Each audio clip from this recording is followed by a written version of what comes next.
Good morning. It is Monday, February 16th, and it's really funny to watch the year 2015 whiz on by. 2015 is the year of abundance, and it's an 8 year. 2015, 2 plus 1 plus 5 is 8. So it's an 8 year, which is the year of abundance, recognition, power. And it's really funny to watch this year really take off and move so quickly. I swear it seems like it was just yesterday that it was December 31st, and here it is already February 16th. So there's a lot going on for me personally, and I am checking in because this idea of romance, sexuality, and creativity are just so strong for me right now. And I really want to just do a tarot reading, one card, to give me some guidance for this week because I'm feeling those old patterns of behavior, thought, and those old feelings come up as I feel myself awakening sexually. And I've been shut down sexually for a number of years simply because I couldn't really deal with myself. I felt like I needed to really purge some old junk. And I don't want to say rebuild myself anew because I don't feel new. I just feel whole. Like I don't I just don't have the same issues that I used to have.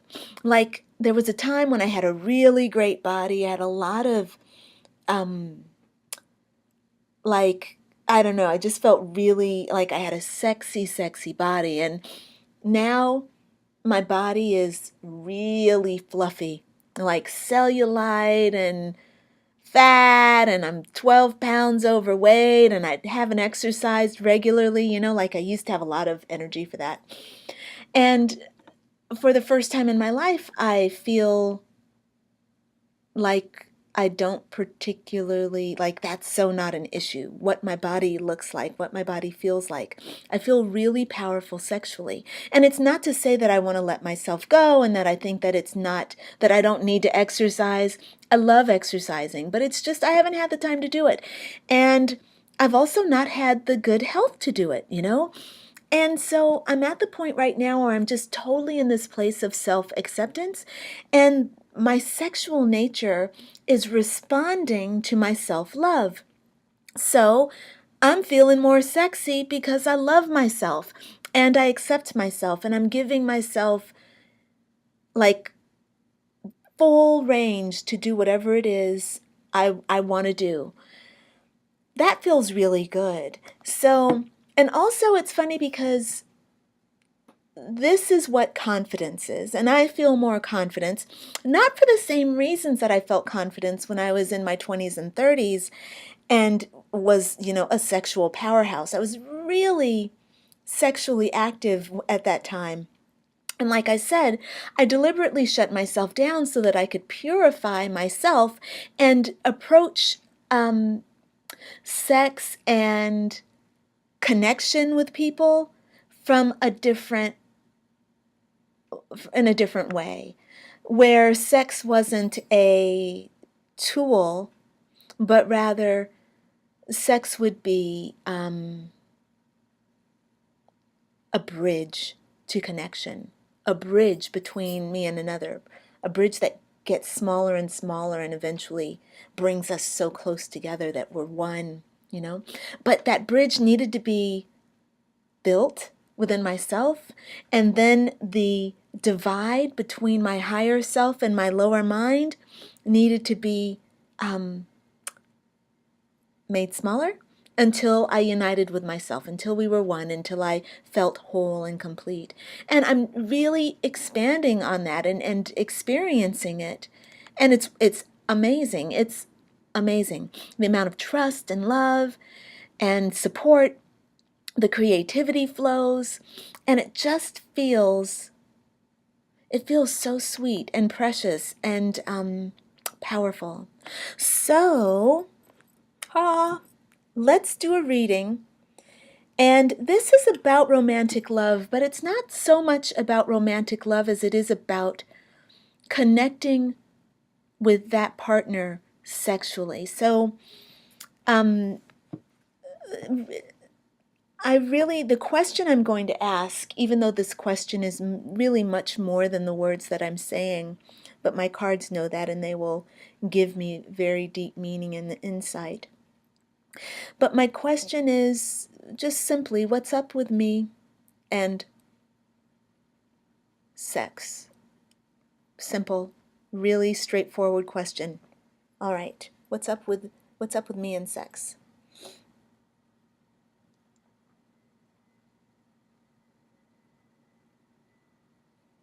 Okay, the card that I have drawn is the reversed wheel.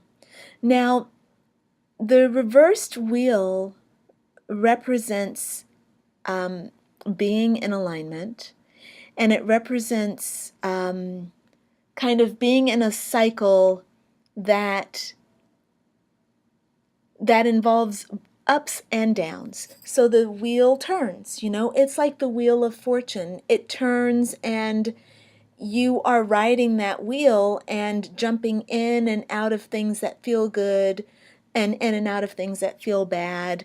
But either way, it's all good because it's the cycle of your life, You might experience it as good, you might experience it as bad, but it's still the cycle and it's going to come. And the thing about the wheel is to remember that life is always changing, and the more you can embrace the change, the more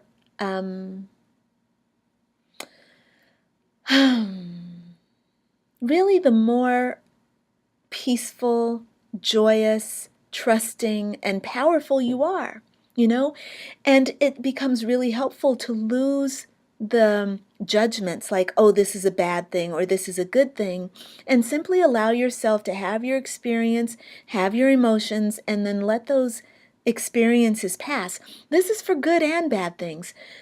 You don't hold on to bad things. You allow them to come in and out, come in and out.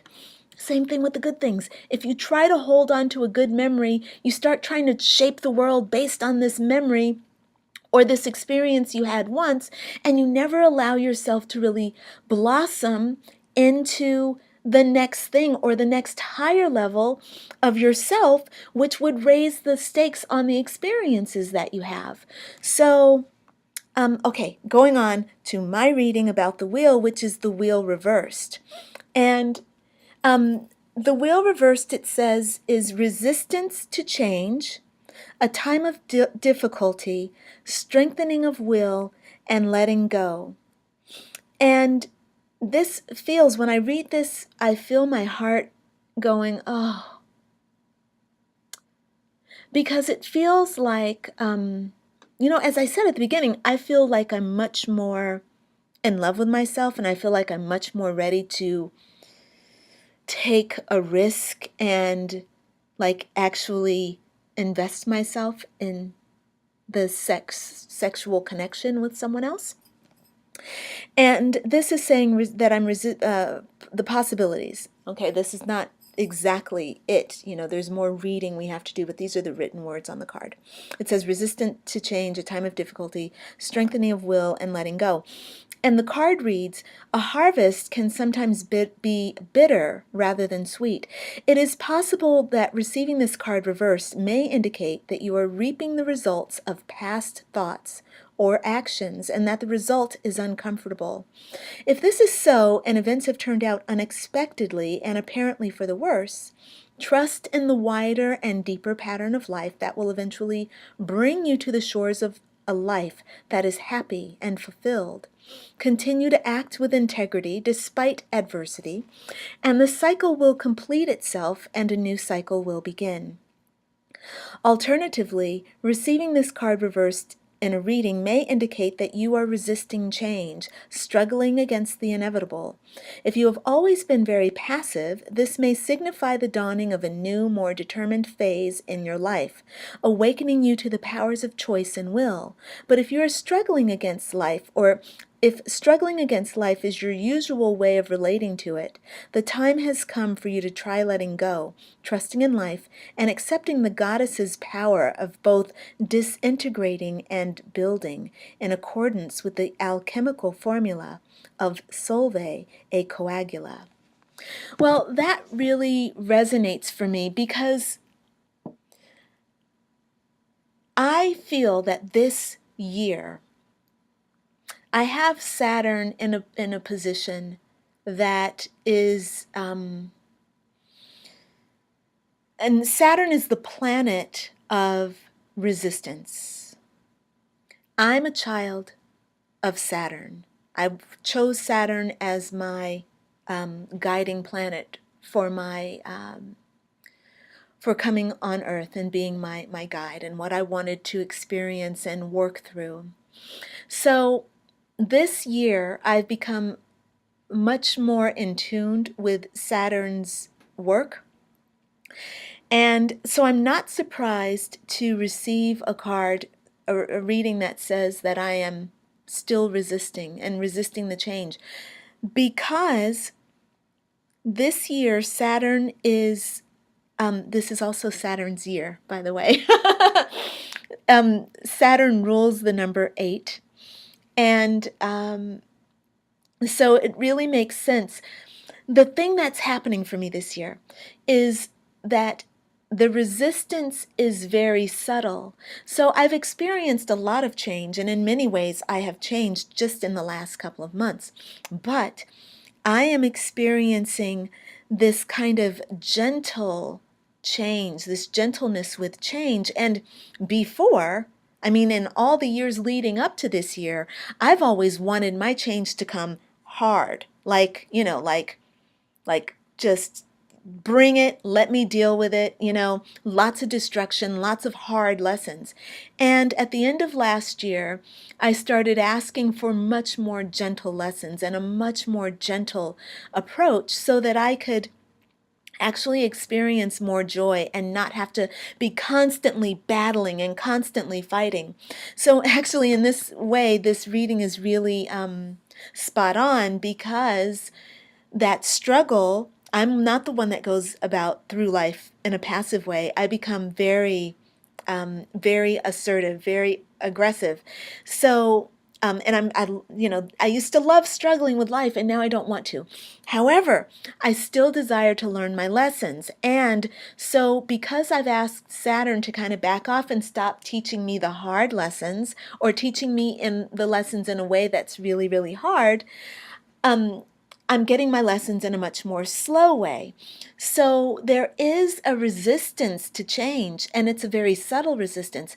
I have to be very careful that I do my work really deeply, really profoundly. And because Saturn's not going to be smacking me upside my head as much as as much as he used to. I'm thinking how I feel about this, and how, I feel like after last year, it was such a really challenging year for me. I just don't want to ask to be smacked around again. So the way I'm working right now is I'm doing lots and lots of meditation and lots of silence. Like in the middle of the day, I'll just sit in silence and take a minute and just be fully silent. And then I'll go back to my work. And then, my morning practice is really long. It's about being quiet and being still and having these wonderful talks to God. And it's so beautiful. However, I'm so hard-headed. I've got a hard head. Bang, bang. It's like, So, fine. So as far as sex is concerned, there are things that I'm doing that I can recognize as I quiet my mind right now. I see myself hiding behind work and resisting taking off from work. Well, in order to be in a relationship with someone, you got to have some time. You got to be willing to risk that you don't need to be at work 7 days a week for 14 hours a day. I'm doing much better at taking time off from work and giving myself rest and time away, time to play with my friends, time to go out and be creative, time to go and see my city, to exercise, all those things I'm now making time for. But I'm doing it slowly. I'm not pushing like I used to do. There are some things where I have had opportunities to connect with men, and I've not done it because I just haven't felt that it was, I'm just satisfied being where I am. And so I think that Spirit is saying that it's time to be a little unsatisfied or dissatisfied with being where I am. Not to the point where I have to now go searching for a man. I don't have to go searching for a man. Like I have to go out to bars with people. I don't have to do that shit. I don't even like that shit. And I don't like going out with my girlfriends and we're like going out to look for men. That was so like 1990s, Now I just feel like I have to open up more and soften more. My business is running itself. My staff members are awesome. Like, my staff is so cool that I don't even have to be here. They know what to do. They run the place. If I keep hanging out here, that's resisting the change, the opportunity that Spirit is giving me. Not only to let my employees thrive and to let my business thrive with their great energy, but also to let myself go out and be, well, free and multidimensional and powerful. So, okay, so that's what's up with me and sex. Stop resisting the change, let the light shine. Enjoy this newfound freedom. Enjoy the abundance and the prosperity, man. This is your year to enjoy it, and Lord knows, we are so abundant and prosperous here. It's beautiful. So let it go, let go of the need to try to control things and then the need to have to be here and all this stuff. Okay, I'll do that. I'll be working on that. All right, I think that's it for me for the day. I went on a little bit long, but I'm just going to let it go where it goes, These are my processes. Thank you so much for watching, for listening, and yeah, hopefully Monday, Wednesday, Friday mornings, 6 a.m., I've got a meditation class, really basic, easy, loving meditation. We do some silent work. We do some journaling, so bring your journals if you can come. Over here at my studio, Everyday Zen Relaxation Studio, Monday, Wednesday, Friday mornings, 6 a.m. I hope to see you here. All right. Thank you so much, friends. And I'm wishing you a very sexy, romantic, powerful, loving, abundant, and prosperous day. Hey now. Bye for now.